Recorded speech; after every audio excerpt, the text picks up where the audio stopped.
റിസി ടോക്സിലേക്ക് എല്ലാവർക്കും സ്വാഗതം. ഹോട്ടലിന്റെ പുറത്തേക്ക് ഇറങ്ങിയ നിമിഷം തന്നെ മാധ്യമപ്രവർത്തകരുടെ ചോദ്യങ്ങൾ ആദിത്യയെ വളഞ്ഞു. സാർ, തട്ടിപ്പ് ആരോപണത്തെക്കുറിച്ച് എന്താണ് പറയാനുള്ളത്? രാജൻ ഗ്രൂപ്പിന്റെ പദ്ധതി നിർത്തിവെക്കുമോ? ക്യാമറകളുടെ ഫ്ലാഷ് തുടർച്ചയായി മിന്നി. ആദിത്യ ഒരു നിമിഷം നിന്നെങ്കിലും ഒന്നും പറയാതെ കാറിലേക്ക് നടന്നു. മീരയും അവന്റെ പിന്നാലെ കയറി. കാറിനുള്ളിൽ അസ്വാഭാവികമായ നിശബ്ദത. മീര പതുക്കെ ചോദിച്ചു, എന്താണ് സംഭവിച്ചത്? ആദിത്യ ജനലിലൂടെ പുറത്തേക്ക് നോക്കിക്കൊണ്ട് പറഞ്ഞു, നമ്മുടെ ഏറ്റവും വലിയ പ്രോജക്റ്റിന്റെ അക്കൗണ്ടുകളിൽ കൃത്രിമം നടന്നിട്ടുണ്ടെന്നാണ് ആരോപണം. ഇത് സത്യമാണോ, ആരെങ്കിലും കുടുക്കിയതാണോ എന്നൊന്നും ഇപ്പോൾ വ്യക്തമല്ല. വീട്ടിലെത്തിയ ഉടൻ ആദിത്യയും മാധവും സ്റ്റഡി റൂമിലേക്ക് പോയി. ഫയലുകളും ലാപ്ടോപ്പുകളും തുറന്ന് അവർ തെളിവുകൾ പരിശോധിക്കാൻ തുടങ്ങി. ലക്ഷ്മിയുടെ മുഖത്ത് ആശങ്ക നിറഞ്ഞു. ഇനി എന്താകും, അവർ ചോദിച്ചു. മീര അവളുടെ കയ്യിൽ കൈവച്ച് പറഞ്ഞു, അമ്മേ, സത്യം നമ്മുടെ കൂടെയാണെങ്കിൽ ഭയപ്പെടേണ്ട കാര്യമില്ല. അന്ന് രാത്രി ഏറെ വൈകിയും സ്റ്റഡി റൂമിലെ ലൈറ്റ് അണഞ്ഞില്ല. ഒരു ട്രേയിൽ ചായയുമായി മീര അകത്തേക്ക് ചെന്നു. ഫയലുകൾക്കിടയിൽ ക്ഷീണത്തോടെ ഇരിക്കുന്ന ആദിത്യയെ കണ്ട് അവൾ ചോദിച്ചു, കുറച്ചു സമയം വിശ്രമിക്കാമല്ലോ? ഇപ്പോൾ നിർത്താൻ പറ്റില്ല, അവൻ മന്ദമായി പറഞ്ഞു. ആയിരക്കണക്കിന് ആളുകളുടെ വിശ്വാസമാണ് ഇവിടെ പണയം വെച്ചിരിക്കുന്നത്. മീര കുറച്ചു നേരം അവനെ നോക്കി നിന്നു. നിങ്ങൾക്ക് എല്ലാവരെയും രക്ഷിക്കണമെന്നുണ്ടല്ലോ. ആദിത്യ തലയാട്ടി. അപ്പോൾ ആദ്യം നിങ്ങളെ തന്നെ തളരാൻ അനുവദിക്കരുത്, അവൾ പറഞ്ഞു. ഈ പോരാട്ടത്തിൽ നിങ്ങൾ ഒറ്റയ്ക്കല്ല. ആ വാക്കുകൾ കേട്ട് ആദിത്യയുടെ കണ്ണുകളിലെ ഭാരമൊന്നു കുറഞ്ഞു. അടുത്ത ദിവസങ്ങളിൽ മീര എല്ലായിടത്തും അവന്റെ കൂടെ ഉണ്ടായിരുന്നു. ജീവനക്കാരുടെ കുടുംബങ്ങളെ ആശ്വസിപ്പിച്ചു. രാജശേഖരനെ വാർത്തകളിൽ നിന്നും അകറ്റി നിർത്തി. ഒരു വൈകുന്നേരം ഓഫീസിൽ നിന്നും മടങ്ങുമ്പോൾ ആദിത്യ പറഞ്ഞു, നന്ദി മീര. അവൾ പുഞ്ചിരിച്ചു. നന്ദി പറയേണ്ടത് ഞാനല്ലേ, എന്നെ ഈ കുടുംബത്തിന്റെ ഭാഗമാക്കിയതിന്? ആദിത്യ മറുപടി പറഞ്ഞില്ല. പക്ഷെ അവന്റെ മനസ്സിൽ ഒരു പുതിയ വികാരം ശാന്തമായി വേരുറയ്ക്കാൻ തുടങ്ങി. അപ്പോഴും ആരും അറിയാതെ ഈ പ്രതിസന്ധികൾ കൂടുതൽ വലുതാക്കാനുള്ള അടുത്ത നീക്കം എതിരാളികൾ ആസൂത്രണം ചെയ്യുകയായിരുന്നു. മറുനാൾ രാവിലെ രാജൻ ഗ്രൂപ്പിന്റെ ഓഹരി വില വീണ്ടും ഇടിഞ്ഞു. വാർത്താ ചാനലുകൾ മുഴുവൻ ഒരേ വാർത്തയായിരുന്നു. ഓഫീസിലെത്തിയ ആദിത്യയെ മാധവ് വേഗത്തിൽ സമീപിച്ചു. ചില പ്രധാന നിക്ഷേപകർ പിന്മാറാൻ ആലോചിക്കുകയാണ്, അവൻ പറഞ്ഞു. ആദിത്യ ഒരു നിമിഷം കണ്ണടച്ചു നിന്നു. സത്യം പുറത്തു കൊണ്ടുവരാതെ ഈ കൊടുങ്കാറ്റ് നിൽക്കില്ല, അവൻ ഉറച്ച ശബ്ദത്തിൽ പറഞ്ഞു. അന്നേ ദിവസം ഉച്ചയ്ക്ക് കമ്പനി ജീവനക്കാരും ഒരു യോഗം ചേർത്തു. ആശങ്കയോടെ ഇരിക്കുന്നവരെ നോക്കി ആദിത്യ പറഞ്ഞു, നമ്മൾ തെറ്റ് ചെയ്തിട്ടില്ല. സത്യം തെളിയുന്നതുവരെ ഞാൻ നിങ്ങളോടൊപ്പം നിൽക്കും. ആരുടെയും ജോലി നഷ്ടമാകില്ല. യോഗം കഴിഞ്ഞപ്പോൾ ജീവനക്കാരുടെ മുഖങ്ങളിൽ അല്പം ആശ്വാസം തെളിഞ്ഞു. വൈകുന്നേരം ഓഫീസിന് പുറത്ത് വീണ്ടും മാധ്യമങ്ങൾ കാത്തുനിന്നു. ഇപ്രാവശ്യം ആദിത്യ അവരുടെ മുന്നിൽ നിന്നു. അന്വേഷണവുമായി ഞാൻ നിങ്ങൾക്ക് പൂർണ്ണമായി സഹകരണം നൽകും. സത്യമുടൻ പുറത്തു വരും, അവൻ ശാന്തമായി പറഞ്ഞു. അല്പം അകലെയായിരുന്ന മീര അത് നോക്കി നിന്നു. അവന്റെ ശബ്ദത്തിലെ ആത്മവിശ്വാസം തിരികെ വന്നതായി അവൾക്ക് തോന്നി. വീട്ടിലേക്ക് മടങ്ങുമ്പോൾ ആദിത്യ പുഞ്ചിരിച്ചു. നീ പറഞ്ഞത് ശരിയായിരുന്നു, ഒളിച്ചോടിയാൽ സംശയം മാത്രമേ കൂടൂ. മീരയും പുഞ്ചിരിച്ചു. ചിലപ്പോൾ ഒരാൾക്ക് വേണ്ടത് പരിഹാരമല്ല, ഒപ്പം നിൽക്കുന്ന ഒരാളാണ്. ആദിത്യ അവളെ ഒരു നിമിഷം നോക്കി. ആ വാക്കുകൾ അവന്റെ മനസ്സിൽ ആഴത്തിൽ പതിഞ്ഞു.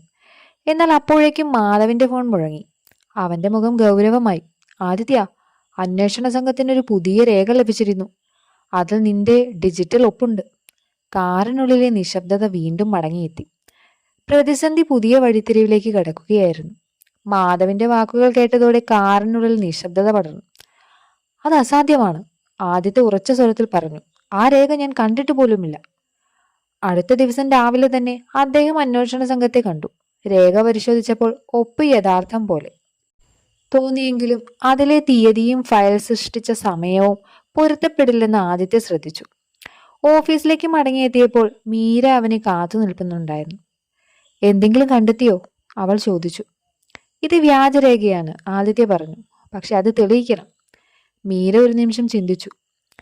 പഴയ സെർവർ ബാക്കപ്പുകൾ പരിശോധിച്ചാൽ യഥാർത്ഥ ഫയലിന്റെ സമയം അവിടെ ഉണ്ടാകില്ലേ? ആ നിർദ്ദേശം കേട്ട് മാധവിന്റെ കണ്ണുകൾ തിളങ്ങി. ശരിയാണ്, IT ടീമിനെ ഉടൻ വിളിക്കാം. മണിക്കൂറുകൾ നീണ്ട പരിശോധനയ്ക്ക് ശേഷം സത്യം പുറത്തു വന്നു. രേഖ ഒരു പുറത്തുനിന്നുള്ള അക്കൗണ്ടിൽ നിന്ന് തിരുത്തിയതാണെന്നും കമ്പനിയിലെ ഒരു മുൻ മാനേജർ എതിരാളികളുടെ പണത്തിന് വഴങ്ങി അതിന് കൂട്ടുനിന്നതാണെന്നും തെളിഞ്ഞു. വാർത്ത പുറത്തു വന്നതോടെ മാധ്യമങ്ങളുടെ നിലപാട് മാറി. ജീവനക്കാർ ആശ്വാസത്തോടെ ശ്വസിച്ചു. വൈകുന്നേരം ഓഫീസിന്റെ മേൽനോട്ടത്തിൽ നിന്നുകൊണ്ട് നഗര വെളിച്ചങ്ങൾ നോക്കി നിന്ന ആദിത്യയോട് മീര പറഞ്ഞു, ഇനിയെല്ലാം ശരിയാകും. ആദിത്യ അവളെ നോക്കി. ഈ പോരാട്ടത്തിൽ ഞാൻ തളരാതിരുന്നതിന്റെ കാരണം നീയാണ്. മീരയുടെ മുഖത്തൊരു ചെറു പുഞ്ചിരി വിരിഞ്ഞു. ഇരുവരുടെയും ഇടയിലേക്ക് അകലം ആ നിമിഷം വീണ്ടും കുറയുകയായിരുന്നു. മറുനാൾ രാവിലെ തന്നെ അന്വേഷണ സംഘത്തിന്റെ ഔദ്യോഗിക റിപ്പോർട്ട് പുറത്തു വന്നു. രാജൻ ഗ്രൂപ്പിനെതിരായ പ്രധാന ആരോപണങ്ങൾ അടിസ്ഥാനരഹിതമാണെന്ന് അതിൽ വ്യക്തമാക്കിയിരുന്നു. ഓഫീസിൽ കയ്യടികളോടെയാണ് ആദ്യത്തെ ജീവനക്കാർ സ്വീകരിച്ചത്. ഈ വിജയം നിങ്ങളുടേതാണ്, ആദിത്യ പറഞ്ഞു. കഠിന സമയത്തും നിങ്ങൾ വിശ്വാസം കൈവിട്ടില്ല. വൈകുന്നേരം വീട്ടിലെത്തിയപ്പോൾ രാജശേഖരന്റെ മുഖത്തും പഴയ പ്രസന്നത മടങ്ങിയെത്തിയിരുന്നു. നീ പരീക്ഷ പാസ്സായി മകനെ, അദ്ദേഹം അഭിമാനത്തോടെ പറഞ്ഞു. അന്നു രാത്രി വീട്ടിലെ പൂന്തോട്ടത്തിൽ ഇരുന്ന് തണുത്ത കാറ്റ് ആസ്വദിക്കുകയായിരുന്നു ആദിത്യയും മീരയും. കുറച്ചു നേരം മൗനത്തിന് ശേഷം ആദിത്യ പറഞ്ഞു, എല്ലാവരും എന്നെ വിശ്വസിച്ചു, പക്ഷെ ഏറ്റവും കൂടുതൽ വിശ്വസിച്ചത് നീയാണ്. മീര മൃദുവായി പുഞ്ചിരിച്ചു. കാരണം ഞാൻ അറിയുന്ന ആദിത്യക്ക് ഇങ്ങനെയൊന്നും ചെയ്യാൻ കഴിയില്ലെന്ന് എനിക്ക് ഉറപ്പുണ്ടായിരുന്നു. ആദിത്യ അവളെ നോക്കി നിന്നു.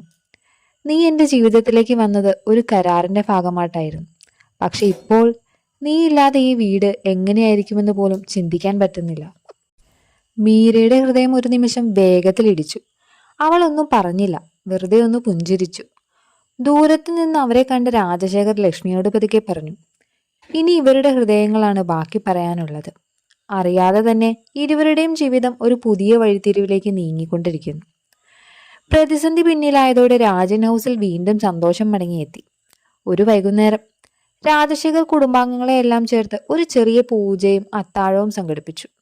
അത്താഴത്തിന് ശേഷം പൂന്തോട്ടത്തിൽ നടന്നുകൊണ്ടിരുന്ന മീരയോട് ആദിത്യ പറഞ്ഞു, കഴിഞ്ഞ ഏതാനും ആഴ്ചകളിൽ ഞാൻ പല കാര്യങ്ങളും പഠിച്ചു.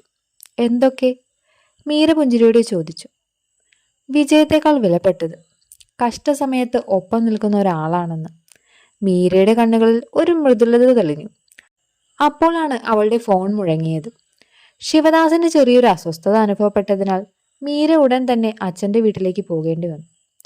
ഞാൻ 2 ദിവസത്തിനകം തിരികെ വരാം, അവൾ പറഞ്ഞു. ഞാൻ കൂടെ വരാം, ആദിത്യ ഉടൻ പറഞ്ഞു. മീര ചിരിച്ചുകൊണ്ട് തലകുലുക്കി. വേണ്ട, ഞാൻ പോയിട്ട് വരാം. കാർ ഗേറ്റിന് പുറത്തേക്ക് മറഞ്ഞു പോയിട്ടും ആദിത്യ അവിടെ തന്നെ നിന്നു. അന്ന് ആദ്യമായി വീട്ടിലെ നിശബ്ദത അവനെ അസ്വസ്ഥനാക്കി. മീരയില്ലാതെ ഓരോ ചെറിയ കാര്യവും അവന്റെ ശ്രദ്ധയിൽപ്പെട്ടു. രാവിലെ പൂക്കൾക്ക് വെള്ളമൊഴിക്കുന്ന ശബ്ദം, ഡൈനിങ് ടേബിളിലെ അവളുടെ കുറിപ്പുകൾ, ലക്ഷ്മിയോടൊപ്പമുള്ള അവളുടെ ചിരി. അന്ന് രാത്രി രാജശേഖർ അവന്റെ അടുത്ത് വന്ന് ചോദിച്ചു, എന്താ വീട് ശൂന്യമായി തോന്നുന്നുണ്ടോ? ആദിത്യ ചെറുതായി ചിരിച്ചു. അതെ അച്ഛാ, ഇപ്പോഴാണ് മനസ്സിലാകുന്നത് മീര ഈ വീടിന്റെ ഭാഗം മാത്രമല്ല, എന്റെ ജീവിതത്തിന്റെ ഭാഗവുമായി കഴിഞ്ഞുവെന്ന്. രാജശേഖർ സ്നേഹത്തോടെ അവന്റെ തോളിൽ കൈവച്ചു. അപ്പോൾ ഇത് അവളോട് പറയാൻ മടിക്കരുത്. ആദിത്യ ആകാശത്തേക്ക് നോക്കി. മീരയെ നഷ്ടപ്പെടുമോ എന്ന ഭയം അവന്റെ മനസ്സിൽ ആദ്യമായി വ്യക്തമായി രൂപം കൊള്ളുകയായിരുന്നു. 2 ദിവസത്തിന് ശേഷം മീര രാജൻ ഹൗസിലേക്ക് മടങ്ങി. അവളെ കണ്ടപ്പോൾ ആദിത്യയുടെ മുഖത്ത് അറിയാതെ ഒരു പുഞ്ചിരി വിരിഞ്ഞു. അച്ഛനിപ്പോൾ സുഖമാണല്ലോ? അവൻ ചോദിച്ചു. അതെ, ചെറിയ ക്ഷീണം മാത്രമായിരുന്നു, മീര മറുപടി പറഞ്ഞു. ആ സായാഹ്നം മുറിയിൽ ചില രേഖകൾ ക്രമപ്പെടുത്തുന്നതിനിടെ മീരയുടെ കണ്ണിൽ ഒരു ഫയൽ പെട്ടു. അതവരുടെ വിവാഹ കരാറിന്റെ പകർപ്പായിരുന്നു. അതിനൊപ്പം മാധവ് ആദിത്യയ്ക്ക് അയച്ചൊരു കുറിപ്പും. കരാർ അവസാനിക്കാൻ ഇനി 3 ആഴ്ച മാത്രം. നിയമപരമായി നടപടികൾ തുടങ്ങാൻ അഭിഭാഷകനെ അറിയിക്കാം. അതേസമയം ആദിത്യ മുറിയിലേക്ക് കയറി വന്നു. പക്ഷെ അവനൊരു അടിയന്തര ഫോൺ വന്നതോടെ അവൻ പുറത്തേക്ക് പോയി. ആ കുറിപ്പ് മാത്രം കണ്ട മീരയുടെ മനസ്സിൽ സംശയം വളർന്നു. ഇത്രയും സംഭവിച്ചിട്ടും അദ്ദേഹത്തിന് ഇത് വെറുമൊരു കരാറായിരുന്നു? അവൾ സ്വയം ചോദിച്ചു. അടുത്ത ദിവസങ്ങളിൽ മീര അല്പം അകലം പാലിക്കാൻ തുടങ്ങി. ആദിത്യയ്ക്ക് ആ മാറ്റം മനസ്സിലായെങ്കിലും കാരണം മനസ്സിലായില്ല. ഒരു രാത്രി പൂന്തോട്ടത്തിൽ നിന്നുകൊണ്ട് മീര ശാന്തമായി പറഞ്ഞു, കരാറുകൾക്ക് ഒരു അവസാന തീയതി ഉണ്ടല്ലോ അല്ലേ? ആദിത്യ അമ്പരന്നു. മീര, നീ എന്താണ് ഉദ്ദേശിക്കുന്നത്? അവളൊരു പുഞ്ചിരി വരുത്താൻ ശ്രമിച്ചു. ഒന്നുമില്ല, വെറുതെ ചോദിച്ചതാണ്. പക്ഷെ അവളുടെ കണ്ണുകളിലെ വേദന ആദിത്യയുടെ മനസ്സിൽ ഒരു ഭയം നിറച്ചു. അറിയാതെ തന്നെ ഒരു ചെറിയ തെറ്റിദ്ധാരണ അവരുടെ ജീവിതത്തെ വീണ്ടും പരീക്ഷിക്കാൻ ഒരുങ്ങുകയായിരുന്നു. അടുത്ത കുറച്ച് ദിവസങ്ങൾ മീരയുടെ പെരുമാറ്റത്തിലെ അകലം കൂടുതൽ വ്യക്തമായി. രാവിലെ പതിവ് പോലെ എല്ലാവരോടും സംസാരിച്ചിരുന്നെങ്കിലും ആദിത്യയോട് മാത്രം അവൾ ഒന്നും സംസാരിച്ചില്ല. ഒരു വൈകുന്നേരം മീര ശിവദാസനെ കാണാൻ പോയി. മകളുടെ മുഖത്തെ മൗനം കണ്ട് അദ്ദേഹം ചോദിച്ചു, എന്താണ് മോളെ, മനസ്സിൽ എന്തോ ഉണ്ട്? മീര കുറച്ചു നേരം മിണ്ടാതെ നിന്നു. അച്ഛാ, ഈ വിവാഹം ആദ്യം ഒരു കരാറായിരുന്നല്ലോ, ഇപ്പോൾ അതിന്റെ കാലാവധി തീരുകയാണ്. ഒരുപക്ഷെ അതിന്റെ അവസാനവും സ്വീകരിക്കേണ്ട സമയമായിരിക്കാം. ശിവദാസ് അവളെ സ്നേഹത്തോടെ നോക്കി. തീരുമാനമെടുക്കുന്നതിന് മുൻപ് നിന്റെ ഹൃദയം എന്താണ് പറയുന്നതെന്ന് കേൾക്കണം. ആ രാത്രി മീര രാജൻ ഹൗസിലേക്ക് മടങ്ങിയപ്പോൾ ആദിത്യ അവളെ കാത്തു നിൽക്കുകയായിരുന്നു. നീ എന്നെ ഒഴിവാക്കുകയാണ്, അവൻ നേരെ പറഞ്ഞു. കാരണം എനിക്കറിയണം. മീര കണ്ണുകൾ താഴ്ത്തി. നമ്മൾ തുടക്കം മുതൽ സമ്മതിച്ച കാര്യം തന്നെയാണ് ഞാൻ ചെയ്യുന്നത്. കരാർ അവസാനിക്കുമ്പോൾ ഈ ബന്ധവും അവസാനിക്കണം. ആ വാക്കുകൾ കേട്ട് ആദിത്യ നിശ്ചലനായി. അതിപ്പോഴും നിന്റെ തീരുമാനമാണോ? അവൻ മൃദുവായി ചോദിച്ചു. മീര മറുപടി പറഞ്ഞില്ല. കണ്ണുകളിൽ നിറഞ്ഞ കണ്ണുനീർ മറച്ചുകൊണ്ട് അവൾ മുറിയിലേക്ക് നടന്നു. ആദിത്യ അവിടെ തന്നെ നിന്നു. അവളെ നഷ്ടപ്പെടുമെന്ന ഭയം ഇപ്പോൾ യഥാർത്ഥമായി മുന്നിൽ നിൽക്കുകയായിരുന്നു. മറുനാൾ രാവിലെ അഭിഭാഷകൻ രാജൻ ഹൗസിലെത്തി. കരാർ പ്രകാരമുള്ള വിവാഹമോചന രേഖകൾ അദ്ദേഹം മേശപ്പുറത്ത് വെച്ചു. ലക്ഷ്മിയും രാജശേഖരും ഒന്നും മനസ്സിലാകാതെ പരസ്പരം നോക്കി. മീര ശാന്തമായ മുഖത്തോടെ അവിടെയിരുന്നു. ആദിത്യയുടെ കണ്ണുകൾ മാത്രം അവളിൽ നിന്നും മാറിയില്ല. എല്ലാ നടപടികളും തയ്യാറായിട്ടുണ്ട്, അഭിഭാഷകൻ പറഞ്ഞു. ഒപ്പിട്ടാൽ മതി. മീര പേന കയ്യിലെടുത്തു. അവളുടെ വിരലുകൾ ചെറുതായി വിറച്ചു. ആദിത്യ പതുക്കെ അവളുടെ അടുത്തേക്ക് നടന്നു. ഇത് ശരിക്കും നിന്റെ മനസ്സിന്റെ തീരുമാനമാണോ? അവൻ ചോദിച്ചു. മീര കണ്ണുകൾ ഉയർത്തി നോക്കി. അവളുടെ കണ്ണുകളിൽ സ്നേഹവും വേദനയും ഒരുപോലെ ഉണ്ടായിരുന്നു. നിനക്ക് ഈ ബന്ധം ഇപ്പോഴും ഒരു കരാറാണെന്ന് ഞാൻ കരുതി, അവൾ പറഞ്ഞു. നിന്റെ ജീവിതത്തിന് ഒരു ബാധ്യതയായി ഞാൻ തുടരാൻ ആഗ്രഹിക്കുന്നില്ല. ആ നിമിഷമാണ് ആദിത്യക്ക് തെറ്റിദ്ധാരണയുടെ ആഴം മനസ്സിലായത്. അവനൊരു ദീർഘശ്വാസം എടുത്തു. അപ്പോൾ അവൻ ശാന്തമായി പറഞ്ഞു, ഇനി ഞാൻ പറയാനുള്ളത് കേട്ടതിന് ശേഷം മാത്രമേ നീ ഒപ്പിടാവൂ. മുറിയിൽ നിറഞ്ഞ നിശബ്ദതകൾക്കിടയിൽ ആദിത്യ മുന്നോട്ട് വന്ന് രേഖകൾ തന്റെ കയ്യിലെടുത്തു. അടുത്ത നിമിഷം എന്ത് സംഭവിക്കുമെന്ന് ആർക്കും അറിയില്ലായിരുന്നു. ആദിത്യയുടെ കൈകളിലിരുന്ന വിവാഹമോചന രേഖകളിലേക്ക് എല്ലാവരുടെയും കണ്ണുകൾ പതിഞ്ഞു. ഒരു നിമിഷം അവൻ മീരയെ നോക്കി നിന്നു. പിന്നെ എല്ലാവരുടെയും മുന്നിൽ ആ രേഖകൾ പതുക്കെ കീറിക്കളഞ്ഞു. മുറിയിലാകെ നിശബ്ദത പടർന്നു. ഈ വിവാഹം ഒരു കരാറായി തുടങ്ങിയതാണ്, ആദിത്യ പറഞ്ഞു. പക്ഷെ എനിക്കതിപ്പോൾ ഇങ്ങനെയല്ല. അവൻ മീരയുടെ അടുത്തേക്ക് നടന്നു. പ്രതിസന്ധിയിൽ ഞാൻ തളർന്നപ്പോൾ നീ എൻ്റെ ശക്തിയായി നിന്നു. ഈ വീട്ടിൽ വീണ്ടും ചിരി കൊണ്ടുവന്നതും നീയാണ്. നീ ഇല്ലാത്ത ജീവിതം ഇപ്പോൾ എനിക്ക് ചിന്തിക്കാനാവുന്നില്ല. അവന്റെ ശബ്ദം ചെറുതായി വിറച്ചു. മീര, ഞാൻ നിന്നെ സ്നേഹിക്കുന്നു. ഈ ബന്ധം തുടരണമെന്ന് ഞാൻ ആഗ്രഹിക്കുന്നത് ഒരു കരാറിന്റെ പേരിലല്ല, എൻ്റെ ഹൃദയത്തിന്റെ പേരിലാണ്. മീരയുടെ കണ്ണുകൾ നിറഞ്ഞു. കുറച്ചു നേരം ഒന്നും പറയാനായില്ല. പിന്നെ അവൾ പതുക്കെ പറഞ്ഞു, എനിക്കും നിങ്ങളോട് അതിയായ സ്നേഹമാണ്. പക്ഷേ നിങ്ങൾ അങ്ങനെ ചിന്തിക്കുന്നുണ്ടോ എന്ന ഭയമായിരുന്നു എന്നെ അകറ്റിയത്. ആദിത്യ അവളുടെ കൈകൾ തൻ്റെ കൈകളിൽ ചേർത്ത് പിടിച്ചു. ലക്ഷ്മിയുടെ കണ്ണുകളിൽ സന്തോഷത്തിന്റെ കണ്ണുനീർ നിറഞ്ഞു. രാജശേഖർ പുഞ്ചിരിച്ചുകൊണ്ട് പറഞ്ഞു, ഇനി ഈ വീട്ടിൽ ഒരു കരാറും വേണ്ട, സ്നേഹം മാത്രം മതി. എല്ലാവരും ചിരിച്ചു. ആ ചിരിയിൽ കഴിഞ്ഞ മാസങ്ങളിലെ എല്ലാ വേദനകളും അലിഞ്ഞുപോയി. കരാർ വിവാഹമായി തുടങ്ങിയ അവരുടെ യാത്ര യഥാർത്ഥ പ്രണയത്തിന്റെ മനോഹരമായ തുടക്കമായി മാറി.